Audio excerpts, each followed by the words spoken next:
Olá, eu me chamo Jordana, sou estudante do curso de Licenciatura em Geografia da Universidade Uninter, em Porto Alegre, e hoje vou dar continuidade à série de palestras do nosso estágio híbrido, né, proporcionados pela universidade, juntamente com a orientação do MEC.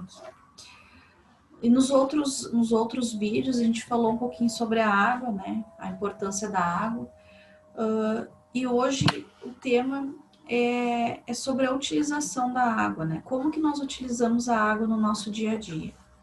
Porque às vezes parece uma coisa tão corriqueira, né?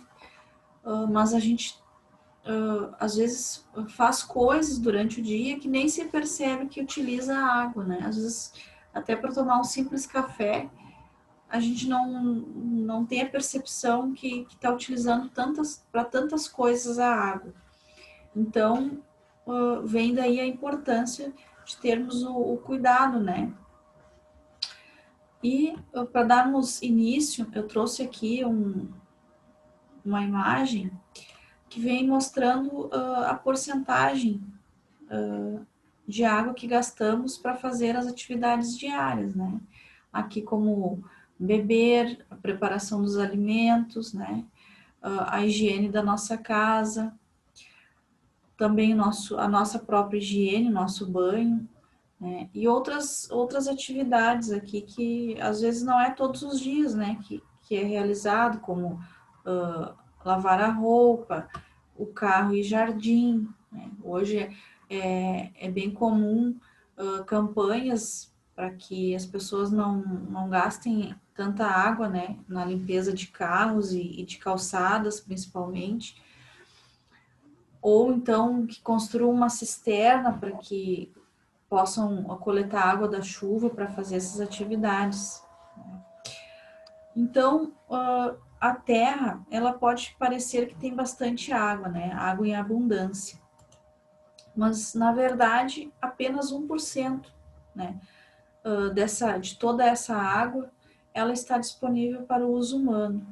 O restante, a gente sabe que é água salgada dos oceanos e dos mares, água fresca congelada, que se encontram nas calotas polares, ou muito inacessível para o uso prático.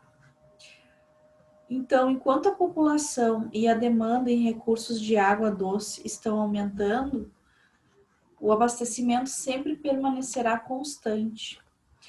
Então, apesar dessa demanda de água a todos os dias aumenta devido ao crescimento populacional, aí está o cuidado da preservação e da economia da água, né? Porque a utilização dela não diminui, ela só aumenta. Embora seja verdade que o ciclo da água retorna continuamente da água para a terra, nem sempre ele é retornado de maneira no mesmo local e na mesma quantidade e qualidade da água, né? Então, às vezes chove aqui, não chove lá, né? A água que veio para nós não veio para a cidade vizinha, por exemplo. Então, nem sempre ela é uma coisa constante em todos os lugares, né? Por isso que a falta de água, às vezes, em cidades vizinhas nossas, acontece e às vezes aqui para nós não. Então, a água ela desempenha um papel fundamental no apoio à nossa vida, né? Sem a água, nós não haveria a vida, não haveria negócios, locais ou indústrias, escolas, hospitais, né? Para todos os locais a gente é utilizado a água, né? Nós utilizamos a água na nossa higiene, né? Para fazer o café, para fazer o alimento, né? Aqui nesse outro gráfico vem mostrando o consumo de água no Brasil, né? A porcentagem de água para cada atividade que é realizada. Me chama muita atenção aqui esse 72% referente à agricultura, né? Como é utilizado a água na agricultura, né? Isso reverte na nossa alimentação. Então, às vezes não é só a água que a gente tá usando aqui para preparar o alimento, mas olha quanta água já foi gasta na preparação da, das lavouras, enfim, né, para aguar as lavouras. Então, é bastante água, né? Aqui em vermelho, consumo animal, consumo urbano e indústria e consumo rural. Depois, mais adiante nessa palestra, nós vamos falar um pouquinho sobre cada item aqui, né, que está mostrando. Então, nós sabemos que uma série de canais e estações de bombeamento gerenciados por nossos sistemas públicos de água são necessários para fornecer o abastecimento confiável dessa água que vai chegar nas nossas torneiras todos os dias, né? Mas de onde vem toda essa água? Nós sabemos que ela começa pela chuva, né? E flui para os nossos lagos, rios, riachos e os locais em que os aquíferos subterrâneos se encontram. Nos principais estados aqui do país, né, podemos dizer que a maioria das pessoas tem o acesso fácil, né, à água tratada, uma água segura, e até o Brasil é conhecido também como um dos países que possui a água mais segura, né? Por apenas ligarmos a torneira e termos uma água que pode ser consumida, né?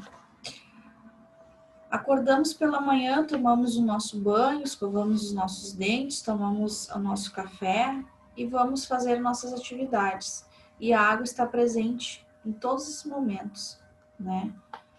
Então, para a gente ver quão grande é a importância de darmos valor a esse bem que nós temos aqui, né? A família brasileira, ela usa mais de 500 litros de água por dia, né? Sendo o consumo médio em torno de 170 litros de água por pessoa, né? Então, segundo estudos, aproximadamente 70% desse uso ele ocorre em ambientes fechados. Então, é a água que a gente utiliza na nossa própria casa, né? Uma maneira fácil de nós entendermos o uso individual de água é olhar a nossa conta, né? Não apenas o valor, mas a quantidade de água que nós estamos usando. Quando nós entendemos a quantidade de água que nós estamos utilizando, aí a gente consegue perceber quais são as mudanças que a gente precisa fazer, né? A água ela é medida por metro cúbico, né? Cada metro cúbico é equivalente a 1.000 litros. Então, se o nosso consumo na nossa conta de água lá está 10 metros cúbicos, quer dizer que nós consumimos 10.000 litros de água por mês, né? Então, é dessa maneira assim que a gente vai ter uma noção de que a gente gasta de água, né? Dá até para a gente fazer uma conta de qual é a média de litros que nós gastamos por dia, né? Nós utilizamos a água no vaso sanitário, nas torneiras, máquina de lavar, chuveiro. Então, são vários momentos do dia que nós utilizamos a água. Então, a água, além do nosso consumo dentro da nossa casa, também há o consumo comercial, o consumo industrial, o agrícola e a eletricidade da água. É fácil nós esquecermos que nós usamos a água em outros momentos, né? Momentos que a gente não vê, como eu falei antes, né? No caso da agricultura, que a gente está vendo a imagem, hoje nós sabemos que não só as plantas que são, como é que se diz, são cultivadas na terra, mas também aquelas que são cultivadas na água. Hoje tem muitas empresas que estão investindo nesse ramo, né, dos alimentos hidropônicos, que se chama. Então, é uma quantidade bem razoável de água que se utiliza também. Então, a água, além de ser usada para cultivar os nossos alimentos, fabricar nossos produtos favoritos e manter nossos negócios funcionando, nós também precisamos atender as necessidades que a água que é utilizada para a energia que chega até a nossa casa, né? Nós temos o exemplo da usina Itaipu, no Paraná, que ela produz eletricidade com base na energia hidráulica, né? Ou seja, pelo aproveitamento da energia potencial gravitacional da água contida em uma represa elevada. Então, é dessa maneira que é gerada energia, né? Muitas, como aqui eu tinha separado as imagens aqui a indústria, né, que utiliza a água até na limpeza dos alimentos, que passam pela indústria, no processo de embalagem, de limpeza, enfim, produtos que utilizam a água também. Aqui a usina de Itaipu, uma imagem aérea bem bonita, né, também é lá. Então, muitas comunidades enfrentam desafios para atender essa demanda, né? Essa demanda de água. Então, gerenciar a água é uma preocupação muito grande aqui no Brasil e no mundo inteiro, né? As comunidades em todo o país estão começando a enfrentar desafios em relação ao abastecimento da água e a necessidade de atualizar os sistemas de tratamento e fornecimento de água. Bem, nós sabemos que aqui no Brasil, principalmente, nós temos um estado que é bem afetado pela falta de água, né? Já foi falado nos outros vídeos, a região Nordeste, ela é bem crítica a situação de certos locais lá. Então, a gente pode trazer isso para cá, para nossa realidade. E se nós começarmos a passar por esse problema de falta de água, né? A gente sabe que lá muitas cidades são abastecidas com carro-pipa, né? Olha o transtorno que o povo de lá tem, né? É buscar água longe para poder fazer o seu alimento, para poder tomar água, uma água melhor, de melhor qualidade, porque a gente sabe que os reservatórios deles lá não tem uma água boa, né? E muitos locais onde é feito o tratamento de água já estão defasados, né? Algumas cidades investem no seu local de captação de água e tratamento, mas tem outras que não. Então, há aquelas que já possuem aparelhos envelhecidos, né, com tempo de uso, né? Isso acaba acarretando perdas, vazamentos, e isso quem paga a conta é a população, né? Porque quanto mais manutenção dá, mais funcionários tem que ser pago, enfim, é uma cadeia de coisas que uma coisa leva a outra, né? Muitos dos estados aumentaram o crescimento populacional e tem tido uma maior demanda de água, né, de necessidade de água potável. Então, por isso que nós podemos esperar uma maior concorrência por recursos hídricos, né? Que é o que se fala muito hoje em dia, que as próximas gerações já vão sofrer com essa falta de água, né? Com a falta desse recurso. Então, por isso que há campanhas, né? Para as pessoas se conscientizarem que é preciso economizarmos a água. Né? Hoje, aqui eu vejo muito o pessoal, principalmente os idosos. Eu não sei se eles não têm assim, o discernimento ou se não tem uma perspectiva de vida muito longa à frente, porque como eu vejo os idosos lavando as calçadas assim com água corrente, eles não economizam. Isso é constante aqui perto do bairro onde eu moro, que às vezes eu vou caminhar e eu vejo isso constantemente. E às vezes eu tenho vontade de perguntar se eles leem, se eles olham jornal, se eles estão informados, porque é, é, é, é triste a gente ver, né? Porque há tantas campanhas que se faz para que as pessoas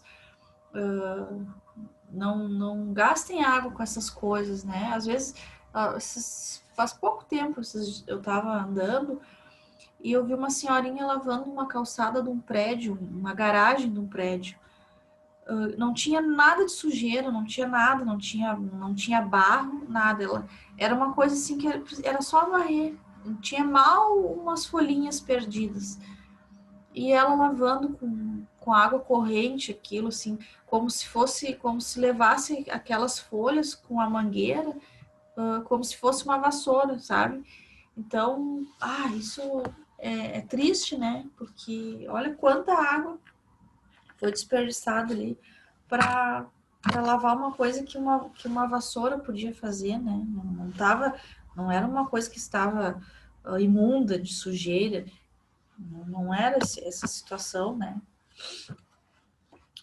Então, as questões sobre o abastecimento de água e os nossos sistemas de tratamento de água e envelhecimento, eles podem levar uma variedade de consequências para a comunidade, né? Maior preço da água para garantir o acesso contínuo e um abastecimento confiável e seguro. Isso quem paga a conta somos nós, né? Aumento das restrições de utilização de locais de banho, por exemplo, aqui a gente está vendo um rio que provavelmente o pessoal costumava frequentar, né, para se banhar no verão. Tem até aqui uma escadinha ali. Então, a situação dele agora não permite isso, né? E às vezes tem locais, tem cidades que proíbem o uso. Quando se chega nessa situação de seca, os locais que antes o pessoal podia tomar banho, frequentar, eles isolam, né? Porque já está pouca a quantidade de água, então eles procuram deixar essa água para o consumo, né? É mais necessário. Então, a perda sazonal de áreas recreativas, que foi o que eu falei agora, né? Como os lagos e rios, quando a demanda humana por água entra em conflito, né? O que manda são as necessidades ambientais, né? Os projetos de tratamento de água cada vez mais caros para o transporte e armazenamento de água doce, quando a demanda do local supera sua capacidade disponível. Então, também uma coisa que causa estresse, né? As secas criam estresse. Então, as secas ocorrem em algum lugar do país, né? Nos locais onde ocorrem, trazendo mudanças climáticas, né? E podem aumentar o estresse sobre os recursos hídricos. Então, é aquilo que eu já tinha comentado, né? Tem locais que já é crítico o nível de água disponível, então eles entram em estresse, como se chama, né? O termo que é utilizado. Para criar um futuro de água mais sustentável, cidades e estados estão se unindo para incentivar a conservação e a eficiência da água como forma de reduzir a demanda. Então, é preciso compreender, as pessoas precisam compreender como economizar a água durante as secas. Isto é vital, né? Nem preciso falar sobre as cidades aqui que já conhecidas nossas aqui no Rio Grande do Sul, que já tiveram racionamento de água. Quanto menos água, mais o meio ambiente é afetado. Então, quando os níveis de água dos reservatórios se reduzem, as margens das águas subterrâneas e o abastecimento de água acabam levando um perigo à saúde humana, né? Porque o nível baixo de água, às vezes, é propício para a criação de algas, enfim, de bactérias que podem causar contaminações, né, colocando a vida das pessoas em risco, daquelas pessoas que vão até aquele local, se banhar, enfim, né? Tem gente que às vezes não respeita muito as leis e acabam indo, né, nos locais onde não está proibido momentaneamente a utilização, né?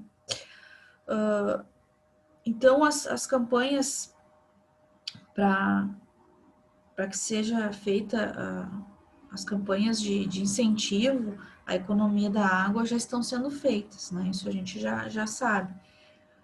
Mas cabe a nós, né? Cabe a nós as nossas atitudes cooperarem também para isso, né? Então não adianta só a campanha na TV lá ser bonitinha, se não entrar na cabeça das pessoas, né? O real significado dessa economia de água que a gente precisa fazer. Bom, então agora eu vou falar rapidamente sobre a utilização da água, né? De uma maneira mais focada. Então, usos potáveis. Então, a água para usos potáveis é aquela utilizada para o consumo humano. É essa água que vai suprir as necessidades da população para a hidratação, preparo de alimento, higiene pessoal e limpeza da habitação no nosso dia a dia, né? Então, é a água que a gente utiliza na nossa casa. Segundo o Ministério do Meio Ambiente, para que a água seja adequada para o consumo humano, ela deve apresentar características, né, conforme a gente viu na outra palestra. Características que atendam um padrão de potabilidade estabelecido por cada estado.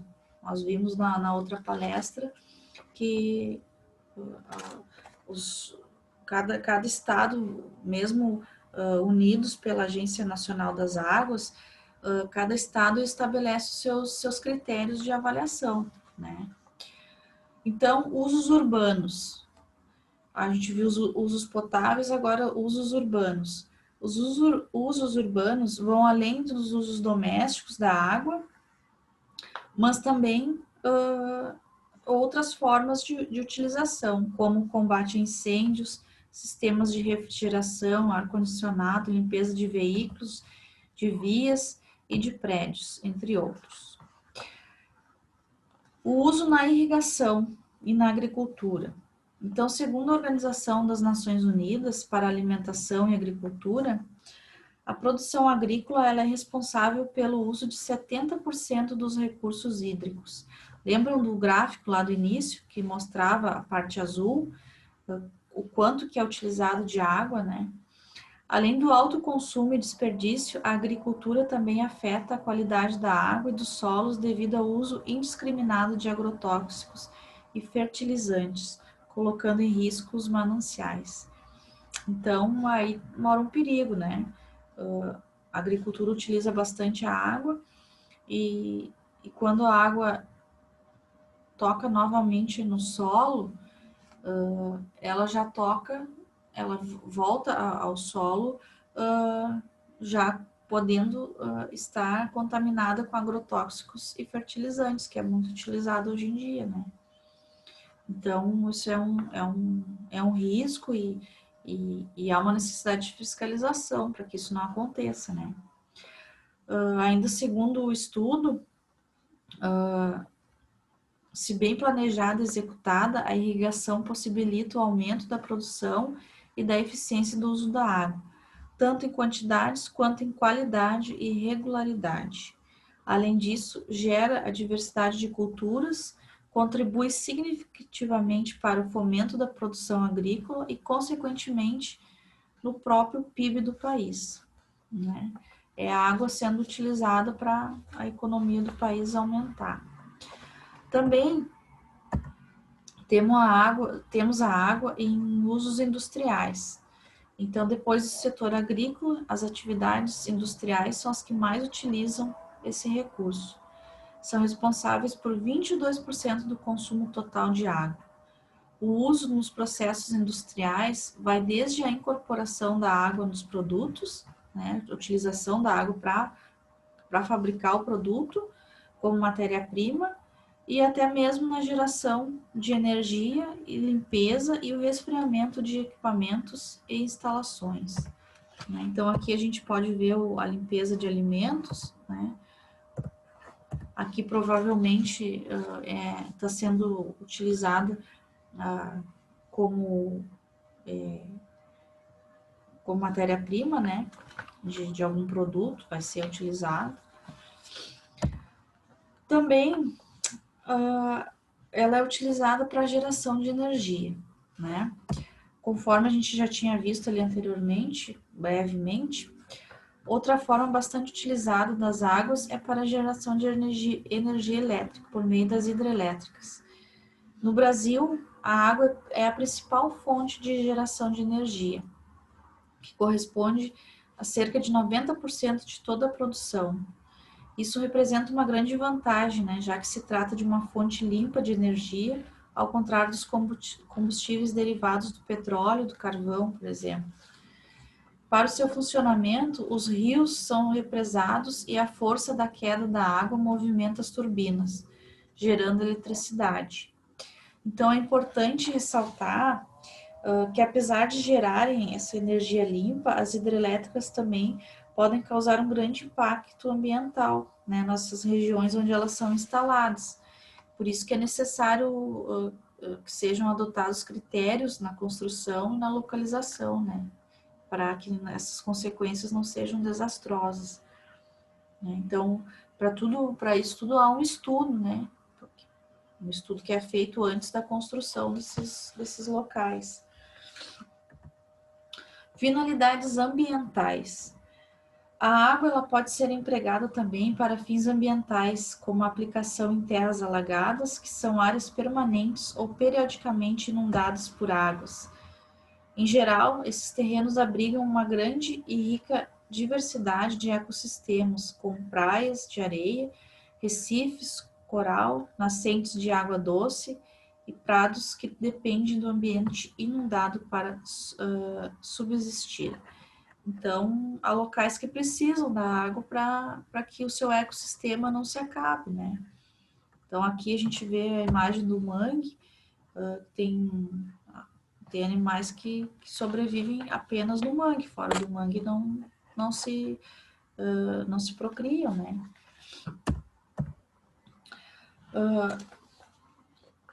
Aqui eu queria falar mais uma coisinha aqui ainda.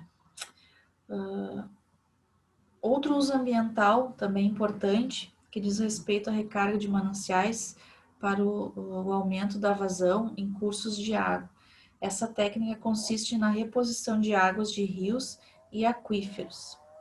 Esse é um processo que costuma ocorrer naturalmente através das chuvas, né, que permeiam os solos e abastecem os lençóis freáticos e nascentes dos rios.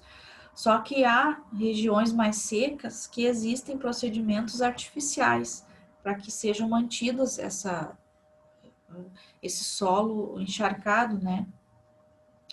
Então, mais uma utilidade da água. Na nossa recreação, né? Por último, mas não menos importante também, a água ela é utilizada na forma de recreação. De modo geral, as práticas de recreação se consumem em esportes, pesca, lazer e turismo. Clubes com piscinas, com lagos artificiais e atividades pesqueiras são alguns dos principais exemplos que nós podemos citar como utilização da água na nossa recreação. Cabe ressaltar que todas as atividades citadas dependem essencialmente da qualidade da água, né? Então, por esse motivo, é necessário assegurar a proteção ambiental dos cursos da água, de represas, de mares, evitando, sobretudo, a poluição. Então, ninguém gosta de praticar um esporte num local poluído, né? A gente não vê ninguém andando de caiaque nas margens dos rios que estão cheios de lixo. Quando a gente vai praticar um esporte, a gente quer vislumbrar a natureza, né? As partes mais lindas da natureza é o que a gente gosta de ver, né? E sentir um ambiente limpo, né? Isso nos dá prazer, né? Poder desfrutar de um passeio num local limpo, sem poluição, frequentar um lago, uma lagoa, poder se refrescar numa lagoa com uma água boa, né? Uma água limpa. Então, esses são os usos que eu destaquei, são os usos que a gente mais vê, né, mais utilizados, conforme aquele primeiro gráfico lá que a gente viu. Então, fica a dica, né, para todos nós nos conscientizarmos cada vez mais da importância da água, né, da importância de uma água limpa, de uma água de qualidade, e que a gente possa passar isso para outras pessoas, para os nossos familiares, né, para os nossos alunos, tá certo? Então, vou finalizar por aqui esse vídeo de hoje. Amanhã, provavelmente, eu vou falar mais um pouquinho sobre um outro aspecto da água, certo? Agradeço a atenção de vocês e até o próximo vídeo.